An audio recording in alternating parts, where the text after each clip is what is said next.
We are your home theater and AV questions answered. This is AVRant. Want your home theater or AV question answered by Tom and Rob? Send it to question@avrant.com.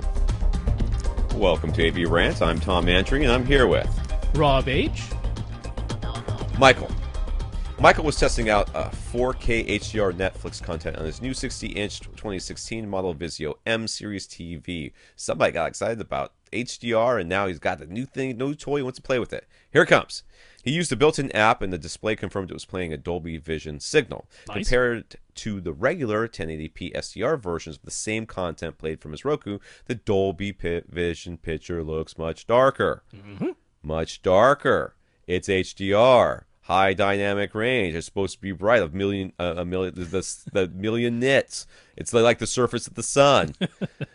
He tried several different shows. In every case, SDR versions on the Roku looked much better, with better brightness and better highlights. So what is going on here? He's using the calibration settings for the Artings. Oh, I hate that.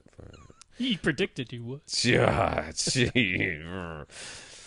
Buy those guys in Vouch, the Ertings review. But since they're the same for both sources, they shouldn't have to do anything to do with it, right? So I know this is not fair because I'm not going to answer this question. Honestly, I didn't really know the answer to the question to begin with. But Rob answered it, and I read their answer, and I was like, oh, that's weird. And so I'm going to let Rob do the same thing to you that he did to me, and he's sure he did to this guy too. So go. That's right. So you've discovered the wonderful, let's put that in quotes, electro-optical transfer function of high dynamic range. So Dolby Vision and HDR10, they both use this thing. It's called an electro-optical transfer function. They call it the perceptual quantizer, PQ. And the whole idea is you have this signal. You have this HDR signal. It's a 10-bit signal, which means you have 1,024 possible values between absolute black and absolute white. That's how many steps you have in between. Every single one of those 1,024 steps is tied to an exact nit output level under HDR10 or Dolby Vision, both using this same electro-optical transfer function. Think about those words, electro-optical transfer. That is signal to light output. It's specifically defined. We didn't have that with SDR. With SDR, we had a curve. We had a thing that we called gamma. It's a curve that described how quickly you should transition from dark to light. Right. And in SDR, we had a range from 0 to 100 nits, or 120 nits technically, but 0 to 100 nits was the usable signal. And we had 256 steps to define that. But we could put those steps anywhere along the curve. We could move that 0 to 100 nit range up and down along the curve. So when you're setting your contrast and brightness levels for SDR, you're actually moving that range along that gamma curve. So if you're in a lit room, and Michael was saying his room has ambient light, he doesn't have it all blacked out, he has a flat panel, so he has light in his room. He adjusted the contrast and blackness, contrast and black level, and then wound up with a very nice bright looking image. 100 nit peak highlights look nice and bright. But what he probably didn't realize was, since he adjusted it, now what the signal, if you were going strictly by the specs, if you were in a completely blacked out room and strictly by the specs, what would have been 100 nits in standard dynamic range, he's probably seeing at 200 or 300 nits because he moved it along that curve. Whereas when he goes to HDR and leaves it in its default settings, they're like, 100 nits is 100 nits. Right. We don't move that. So everything looks dimmer. Everything from 0 to 100 nits looks much dimmer because you didn't get to move it along any type of curve. They're like, this is what the signal says, this is the light you get.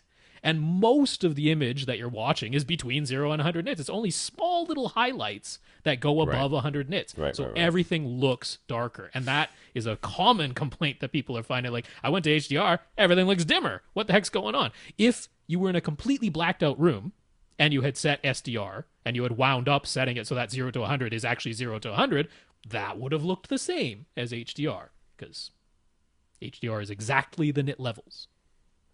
So that was going on there. All right. So after emailing with Rob, Michael discovered that his Vizio M Series does allow him to adjust the backlight setting on his TV when it is in HDR mode, which of course, not all televisions do. Some of them just max out the backlight setting, so there's nowhere left to go. But his had adjustment room.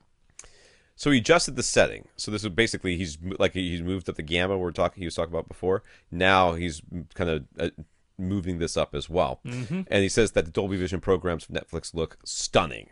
That's his word, stunning. Shadow detail was increased in his ambient lighting, and now the brights are like, whoa, I guess I'm supposed to say that. So this is what he was expecting, and he's much happier. So if you try high dynamic range and you find things to be dimmer, look for a backlight adjustment only when you're in HDR, and then set that to your... And for some of the TVs that don't allow, because some of them just peg the backlight setting as high as it'll go, and they peg the contrast, the white balance setting, as high as it'll go. You can't adjust it any higher.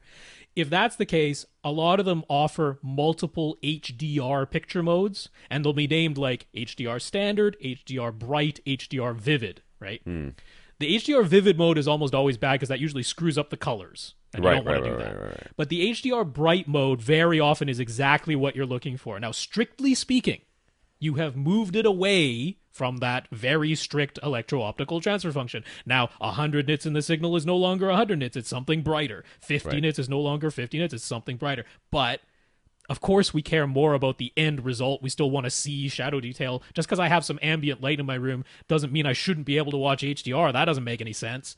So that's what those modes are for. You can put it in HDR bright and feel fine. Don't worry. Make it look decent. But yeah, if you're in a totally black room, you go HDR standard, and you adjust your standard dynamic range settings as well to match.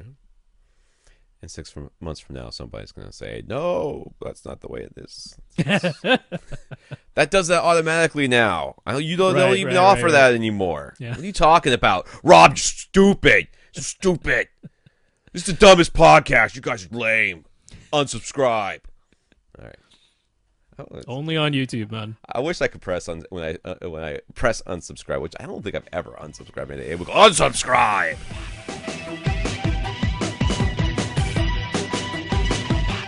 Want your question answered? Send it to question@avrant.com.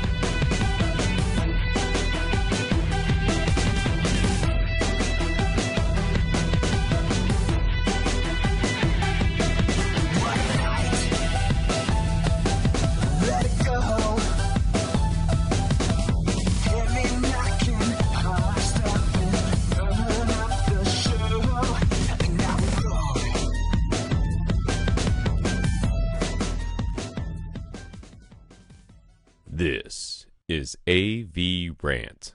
Now go out and listen to something.